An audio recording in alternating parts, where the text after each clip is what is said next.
Então, o que eu tenho em primeiro lugar é o seguinte: há uma ética muito forte na Bíblia, inclusive nas palavras de Jesus, sobre honrar pai e mãe. Mas eu tenho, de fato, uma fala muito estranha de Jesus, onde ele fala: aquele que não. Vou até ler de novo, vamos colocar de novo aqui na tela. Olha, quem não odeia seu pai e sua mãe não pode ser meu discípulo. Só que, quando a gente vai para Lucas 14, 25, 26, aliás, Lucas 14, 26, tem uma partezinha mais aí que pode nos ajudar. O texto completo diz assim, olha: se alguém vem a mim e não me ama mais do que seu pai e sua mãe, assim está na tradução da Nova Almeida atualizada, a sua mulher e seus filhos, seus irmãos e suas irmãs, até a sua própria vida, não pode ser meu discípulo. Só que eu tenho que admitir, a Nova Almeida atualizada deu uma suavizada, mas no original está odeia mesmo. Como é que a gente vai entender isso então, Rodrigo? Vamos por parte, vamos lá. Em primeiro lugar, no grego você tem a palavra micel, que significa exatamente odiar, tá? Por exemplo, da palavra micel vem a palavra misoginia, misel, gene. Gene é mulher, guiné é mulher em grego. Guiné é mulher em grego. Micel é odiar. Então a palavra misoginia é odiar a mulher. Tá certo? E outros exemplos que eu poderia dar, né? Agora, vamos com calma. Já falei com vocês que a lealdade a pais e mães é uma coisa que está clara em toda a Bíblia. Joséfo fala dessa obrigação, tá certo? Mas Joséfo, Flávio Joséfo, que é historiador judeu do primeiro século, no livro Contra Ápio, ele diz algo curioso. Ele fala que a maior obrigação social é amar pai e mãe. Mas ele coloca isso em segundo lugar, após honrar a Deus. Então, em primeiro lugar, você tem que honrar a Deus, depois honrar seu pai e sua mãe.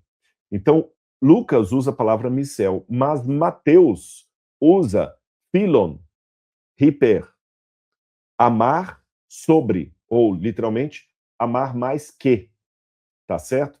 E como é que a gente entende isso aqui, Rodrigo? É muito simples de entender. Quando você vai para o Antigo Testamento, vamos pegar Gênesis 29, 31. Gênesis 29, 31 era a maneira que eles tinham de se expressar. Gênesis 29, verso 31 diz assim, olha, vou ler para vocês. Vou ler o verso 30 também.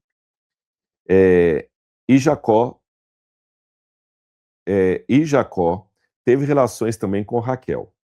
Ele amava Raquel mais do que amava Lia e continuou trabalhando para Labão durante mais 7 anos. Quando o Senhor viu que Lia era desprezada, a palavra desprezada aqui no hebraico é sanuar. Sanuar significa odiada. Mas calma. Odiada aqui significa que ele gostava mais de uma do que da outra. Era uma expressão idiomática do hebraico antigo. Quer ver essa mesma expressão? Vai aparecer também em Deuteronômio, capítulo 21, versículo 15. Deuteronômio,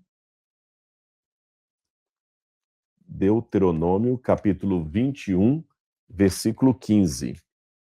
Deuteronômio 21, versículo 15. Se um homem tiver 2 mulheres, uma a quem ama e a outra a quem não ama, assim está na minha tradução em português, só que no hebraico está uma a quem ama e outra a quem sanua, a quem odeia. Então deixa eu explicar isso aqui para vocês, tá bom? Uma expressão idiomática do hebraico antigo era o seguinte: eles podiam colocar a ideia de preferência preto no branco, tá certo? Preto no branco, algo do tipo assim. Quando eu falo, eu prefiro lasanha a estrogonofe. As duas comidas eu como, mas lasanha para mim muito gostosa. O estrogonofe é bom, mas a lasanha é melhor. Eu falaria em hebraico assim: eu amo lasanha e odeio estrogonofe.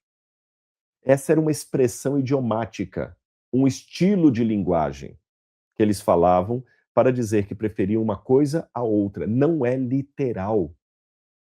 E quando alguém, com todo respeito, vem na internet cheio de empáfia, fala: "Ah, Jesus falou que odeia, e como é que fala isso, crentes?"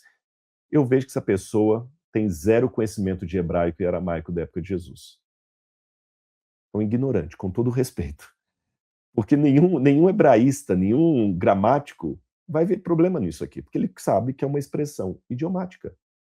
O erro que alguém comete ao acusar Jesus de mandar odiar é tão grande como o daquela menina, quem contava essa história era Milor Fernandes, naquela época que ele escrevia várias crônicas, Criança diz cada uma, não sei quantos se lembram disso, e ele contava de uma menina que uma vez a mãe chegou e encontrou o filhinho chorando copiosamente e correndo da irmã. E a mãe não entendeu porque ele estava com tanto medo da irmã. Depois ela descobriu que, ao sair de casa, o menino mais novo escutou a mãe falando para a filha assim: "Olha, mamãe vai até o açougue e volta já. Vê se não tira os olhos do seu irmão, hein?" A expressão "vê se não tira os olhos do seu irmão" significa toma conta do seu irmão. Mas o menininho literalista pensou que ela ia arrancar os olhos dele e estava apavorado de medo da irmã. Essa é uma crônica engraçada, infantil, contada por Milor Fernandes, mas ela ilustra o erro de alguém que pega as palavras de Jesus, comete um erro anacrônico, como se Jesus estivesse falando português, e fala: "Tá vendo? Jesus na Bíblia mandou odiar o pai e a mãe e segui-lo. Que ridículo! Aí o seu Jesus mandou odiar seu pai e sua mãe. Você vai cumprir o que Jesus mandou? Você vai odiar o seu pai e sua mãe?" Meu pai tá como uma criança falando com medo da irmã arrancar os olhos dela. E a prova maior que eu não estou inventando isso é que quando você vai no mesmo texto dito por Mateus, Mateus já traz em grego uma forma um pouco diferente. Mateus fala o seguinte: aquele que ama o seu pai e sua mãe mais do que a mim, não é digno de mim. Mateus percebeu que ao colocar em grego, ele preferiu traduzir o sentido da palavra de Jesus. E deixe-me explicar a vocês, não é que Lucas errou ou Mateus floreou. Todo tradutor, quem trabalha com tradução e intérprete sabe disso, primeiro que traduzir não é fácil. Tenta traduzir uma poesia para você ver, não se traduz. Expressões idiomáticas, pior ainda. E quando você está diante de uma expressão idiomática, você tem dois caminhos. Se tiver alguém que trabalha com tradução, pode confirmar isso nos comentários. Você pode fazer uma tradução literal ou uma tradução dinâmica. Uma tradução literal, você pega exatamente o que foi dito e só troca por palavras do outro idioma. Por exemplo, eu posso dizer para vocês assim, traduzindo um texto do inglês: está chovendo cães e gatos. Eu estou literalmente traduzindo It's raining dogs and cats. Isso é uma tradução literal. Eu quis pegar exatamente o que está em inglês para você entender como eles falam em inglês. Mas eu posso, num segundo caminho, optar por uma tradução dinâmica. E eu falo assim: estava chovendo muito. No original em inglês não está dizendo está chovendo muito. Mas eu sei que se eu falar em português está chovendo cães e gatos, talvez as pessoas não vão entender. Então eu falei, está chovendo muito. Ou, quem sabe, eu até troco por uma expressão idiomática típica nossa. Eu posso falar o seguinte: está chovendo canivetes. Mas se eu falar em inglês, it's rain. Agora eu esqueci como é que é canivete em inglês. Deu um branco aqui agora. It's rain knives, não é faca. Me esqueci agora a palavra canivete em inglês, daqui a pouquinho eu lembro. Não vai entender, o americano também não vai entender, tá certo? Como muitas pessoas que eu já conheci de outros países falam que eles não entendem por que depois de um favor a gente fala obrigado. Eles não entendem, não faz sentido obrigado. Como assim obrigado? Eu lembro uma vez também, conversando com uma senhora da Argentina, ela não entendia por que os brasileiros falavam assim: vamos comer juntos? Comer juntos? Não faz sentido. Você não vai comer comigo. Cada um vai comer no seu prato. Entenderam a questão? Então, mais uma vez, era uma expressão idiomática de Jesus.